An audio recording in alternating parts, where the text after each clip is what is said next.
Are you in a toxic relationship where there is few minutes of laughter and joy, but most of the times it is constant tears of pain, suffering, intimidation, humiliation, physical abuse, verbal abuse, any kind of a toxic relationship that you are in, and you're saying to yourself, I just don't understand why I am still with this person. I don't understand why sometimes I leave and I find myself going back, though within me I knew that this relationship, or I know that this relationship is not right for me. Well, if you are in that kind of a relationship, I'm going to share my story for the first time in nearly 7 years of how I was physically, verbally, and financially abused in a relationship. And I'm going to share also the mistakes that I think I did that prolonged the abuse and that made me to still going back to that person. And at the end, I'm going to share how I finally found a way out.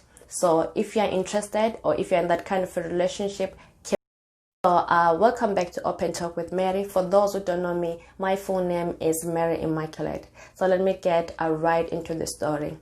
So I was with this guy for nearly 2 years.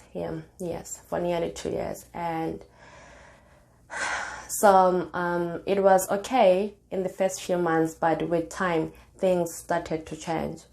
So let me just call him Peter, yeah. So I was with Peter for nearly 2 years. And when things started to change, that is when I realized my first mistakes. Though it's not like I realized while I was still in the relationship. When I came out of the relationship, that is when I realized where I made my mistake.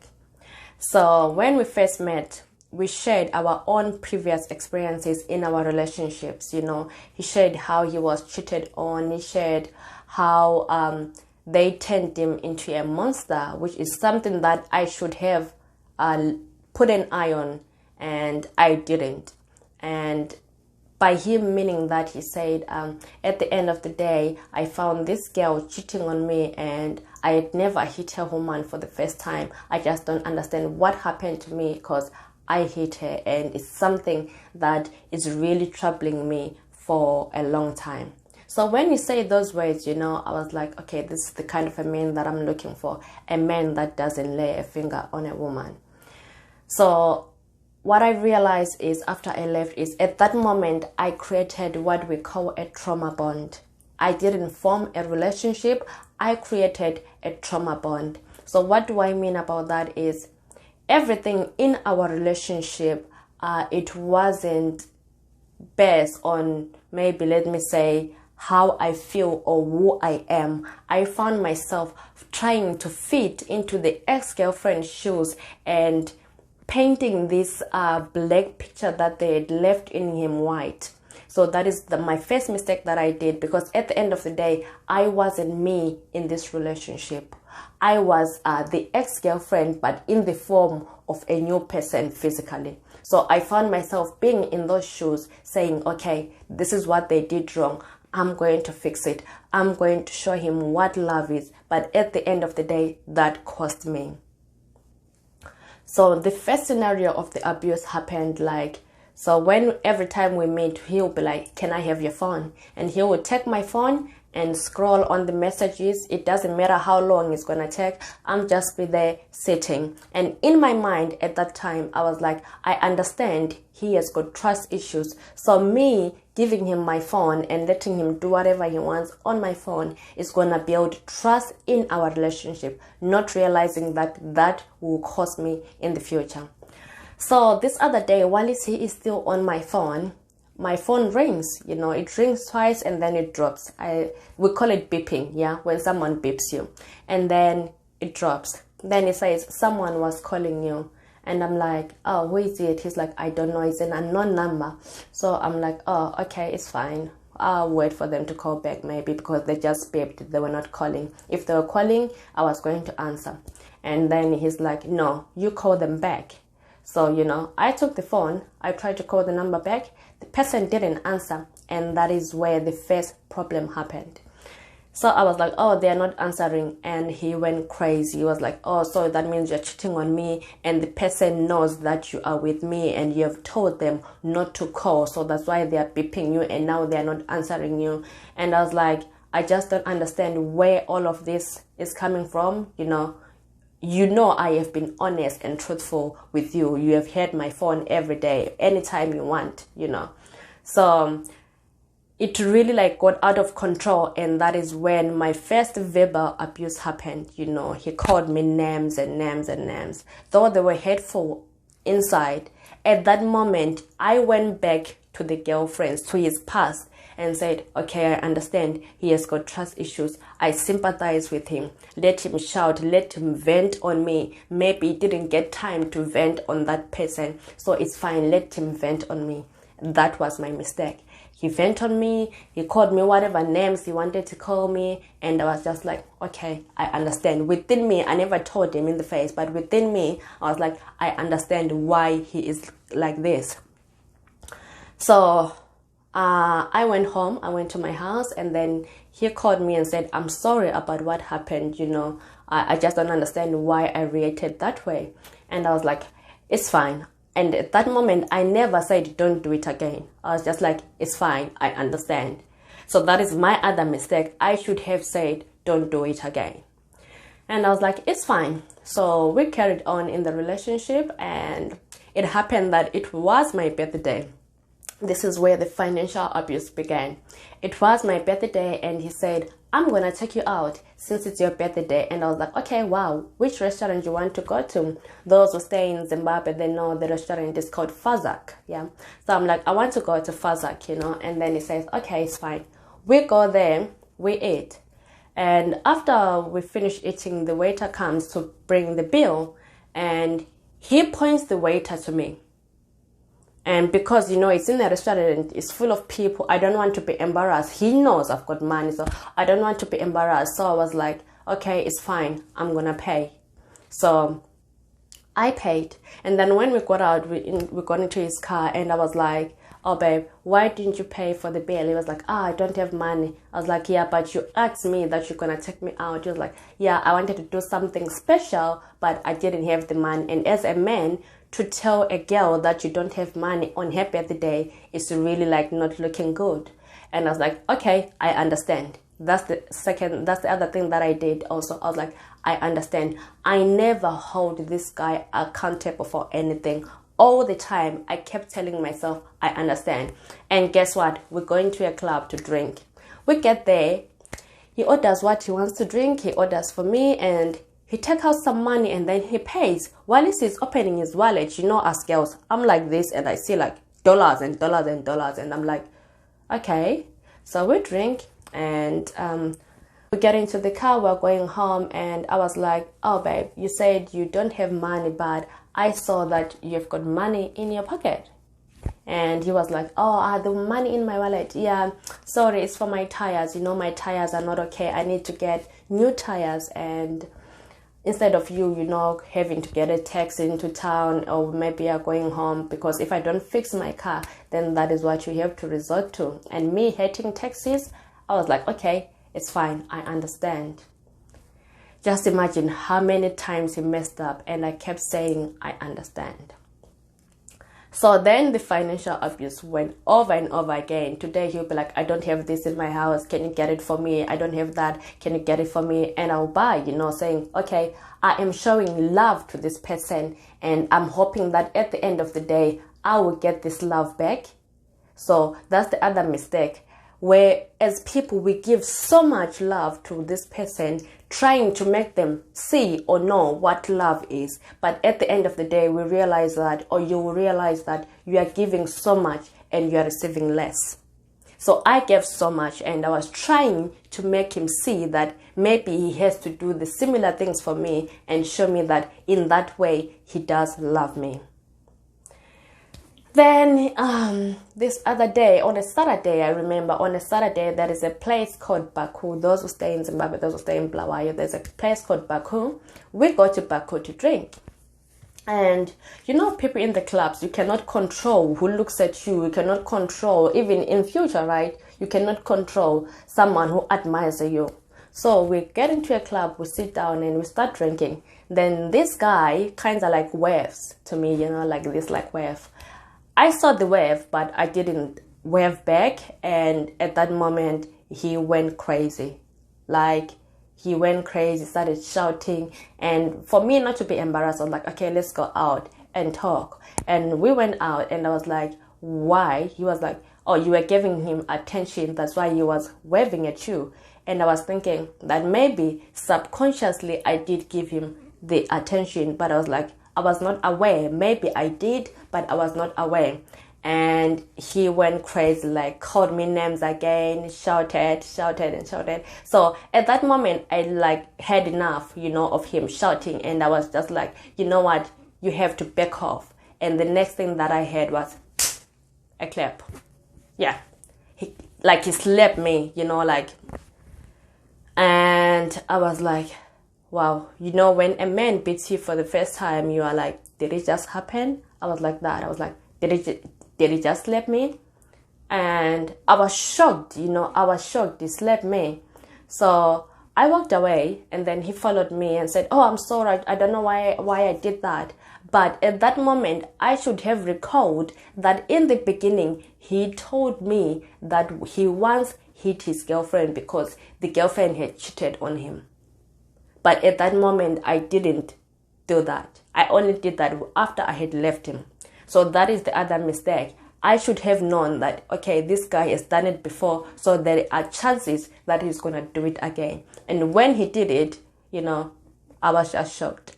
I didn't stop him. I was just shocked that a man hit me for the first time. And same thing, he says sorry, acts like he means it, and that's it.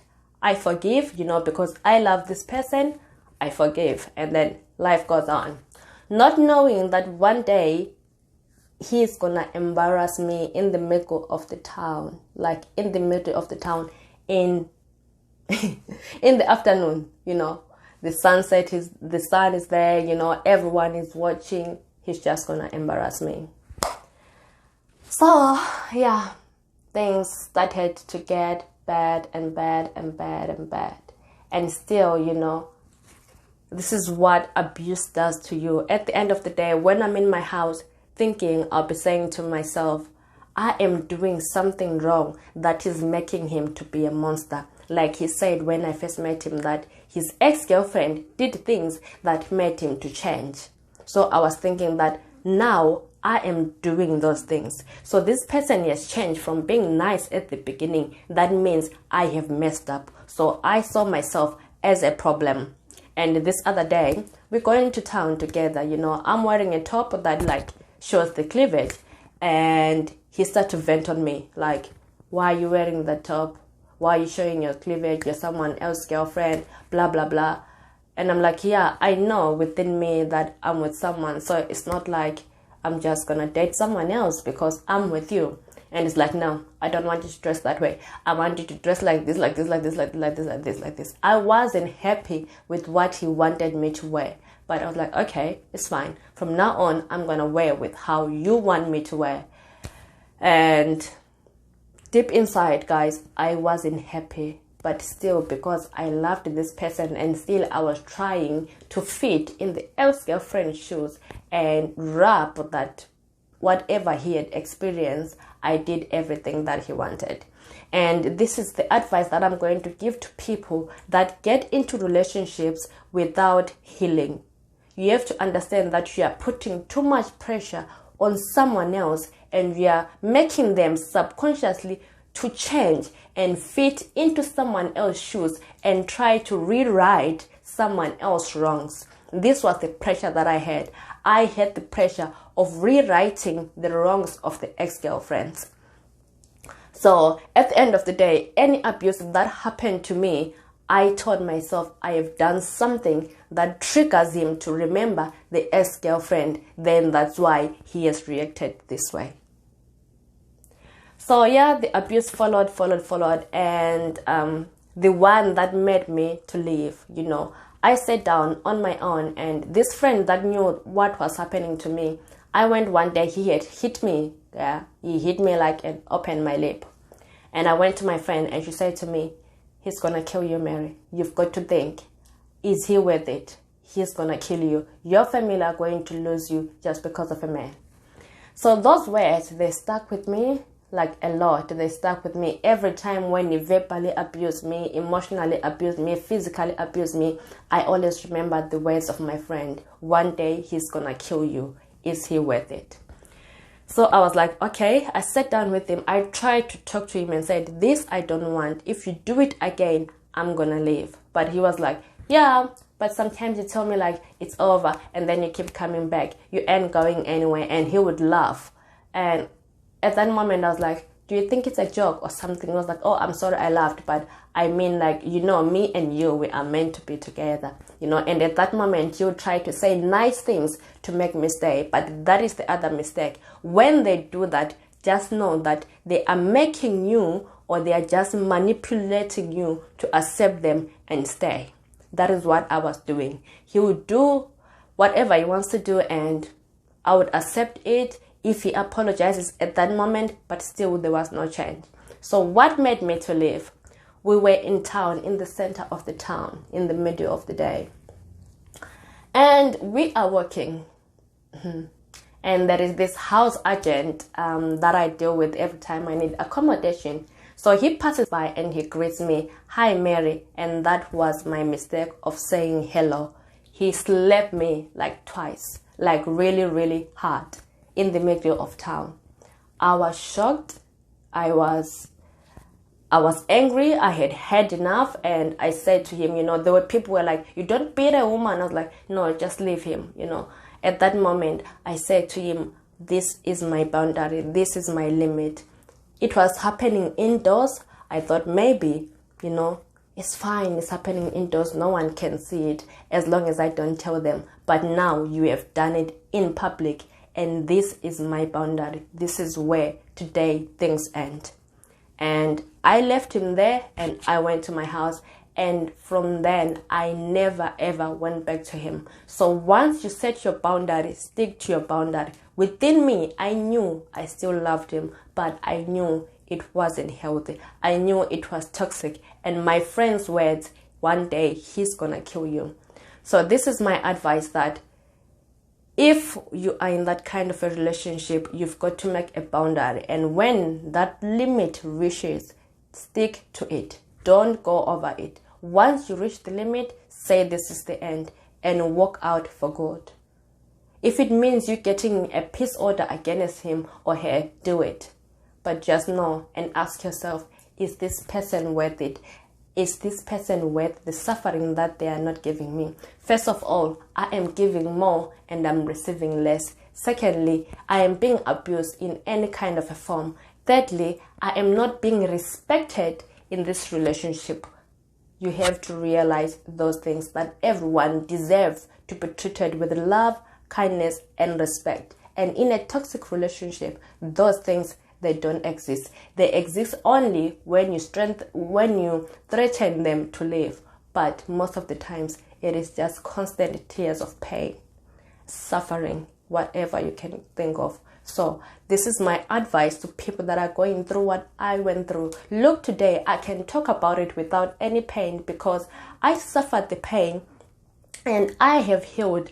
And now I am here as a survivor to tell you that if I did it, you can do it. And only you can set it free. No one else will. Your family, they will try to interfere and help. But at the end of the day, a relationship is for two people. And for you to break that relationship, it is only you who can break it. It is only you who can end your suffering. Thank you so much for watching. And remember to comment, like, and subscribe. If you've got anything that you want to talk to me about in private, on my banner, there is a WhatsApp number where I speak with people, because I believe sometimes you just need to speak to someone that has been through what you are going through. And I can tell you that it is possible for you to end that relationship, that suffering. Thank you so much, guys. Remember to like, comment, and if you are new, subscribe. Thank you and take care.